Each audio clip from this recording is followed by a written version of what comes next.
दोस्तों, अगर आप ये सोचते हैं कि आपका सर्वाइकल का प्रॉब्लम हम फिजियोथेरेपिस्ट कैसे ठीक करते हैं, तो इसको जानने के लिए मेरा ये वीडियो आज है और इसको आप पूरा देखिए और क्या क्या स्पेशल टेस्ट्स हैं और किस तरह से हम इसको ठीक करते हैं।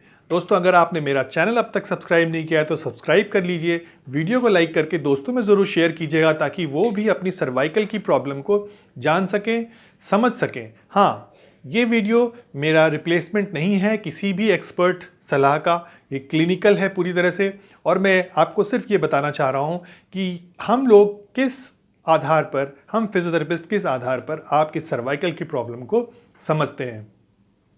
तो सबसे पहले शुरू हो जाए दोस्तों, आपने पोस्चर में देखा होगा कि ये जो मेरा पोस्चर दिख रहा है ये स्ट्रेट पोस्चर है और इसी पोस्चर में हम साइड बेंडिंग ये करते हैं, जिसको हम लोग साइड फ्लेक्शन बोलते हैं। राइट साइड को फ्लेक्शन, राइट साइड फ्लेक्शन हो गया, ये लेफ्ट साइड। और इसमें हम ये जब करते हैं तो हम इसमें ओवर प्रेशर फर्दर देते हैं। पहले तो देख लेते हैं कितना रेंज ऑफ मोशन आप कर पा रहे हैं और फिर ओवर प्रेशर देकर उस साइड में देखते हैं कि क्या इस तरफ पेन बढ़ा या अपोजिट साइड में पेन बढ़ा या कोई किस तरफ क्या चीज़ इनिशिएट हुई। इससे हमें अंदाज़ा लगता है कि क्या चीज़ घटित हो रही है वहाँ पे। इसी तरह से आगे के लिए फ्लेक्शन के लिए हम ऐसे आपको दिखाने के लिए घूम गए हैं और चिन को डाउन करेंगे और चिन को डाउन करने के बाद हम देखेंगे कि जो आपकी ओरिजिनल प्रॉब्लम थी वो उसका क्या हुआ, वो बढ़ा या घटा और किस रेंज में आया। फिर हम ओवर प्रेशर भी देंगे। इसी तरह से बैकवर्ड बेंडिंग भी करेंगे। बैकवर्ड बेंडिंग के लिए इस तरह से।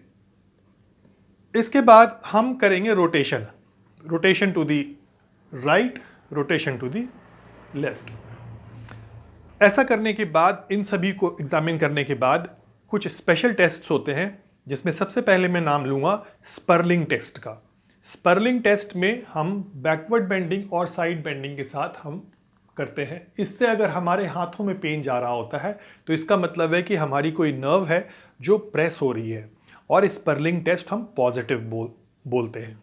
इसी तरह से एक टेस्ट, सीरीज ऑफ टेस्ट होती है जिसको कंप्रेशन टेस्ट बोलते हैं। एक्सियल कंप्रेशन टेस्ट होता है और इसको हम क्या करते हैं, दोनों हाथ ऊपर रख लेते हैं और रख देते हैं पेशेंट के पीछे खड़े होकर के और उसको प्रेस करते हुए पीछे की तरफ ले जाते हैं।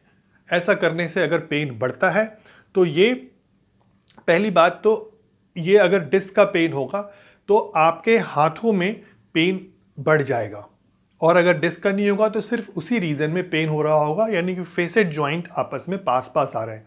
ये फेसेट जॉइंट क्या होता है ये आप पिक्चर में देख रहे होंगे और ये हर वर्टिब्रा को, एक वर्टिब्रा को दूसरे वर्टिब्रा के बीच में जॉइंट जो होता है साइड्स में, उनको फेसेट जॉइंट बोलते हैं। उनमें आर्थराइटिस की वजह से ये प्रॉब्लम होती है।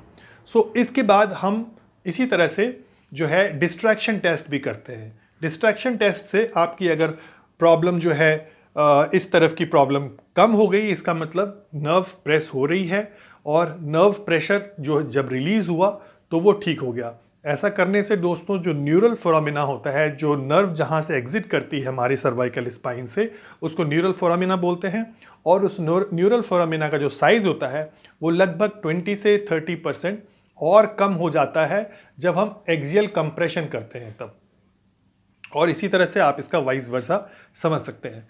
तो ऐसा करने के बाद, ये कुछ स्पेसिफिक टेस्ट करने के बाद हम ये जान पाते हैं कि ये डिस्क रिलेटेड पेन है, डिस्क जो है वो नर्व को अफेक्ट कर रहा है वो पेन है या सिंपल मस्कुलर पेन है। सर्वाइकल में जितनी भी तरह की पैथोलॉजी होती है उसको समझते हैं। दोस्तों, सबसे बड़ा जो कॉशन आज के इस वीडियो में मैं देना चाहूँगा वो ये है कि अगर ये पेन मूवमेंट रिलेटेड नहीं है और ये पेन जो है आपका बिना मूवमेंट के भी बढ़ता रहता है कभी कभी, तो आप इसको एक अच्छे से पहले एग्जामिन करा लें। फिजियोथेरेपी में लगातार ऐसा ना करें। कुछ एक केस में देखा गया है कि ये जीबी सिंड्रोम भी हो सकता है, मेनिंजाइटिस भी हो, तो मेनिंजाइटिस के लिए भी आपको इमरजेंसी में डॉक्टर के पास जाना है, आपको फिजियोथेरेपी के चक्कर नहीं लगाने हैं। लेकिन मैक्सिमम केसेस में ये फिजियोथेरेपी से ठीक हो जाता है। क्या फिजियोथेरेपी करते हैं ये सब मैं आपको किसी दूसरे वीडियो में बताऊंगा। आज के लिए सिर्फ इतना ही। आप मेरे चैनल को सब्सक्राइब कर लीजिएगा, वीडियो को लाइक करके दोस्तों में शेयर कर दीजिएगा और बेल आइकन दबा दीजिएगा ताकि मेरा नया वीडियो तुरंत मिल जाए।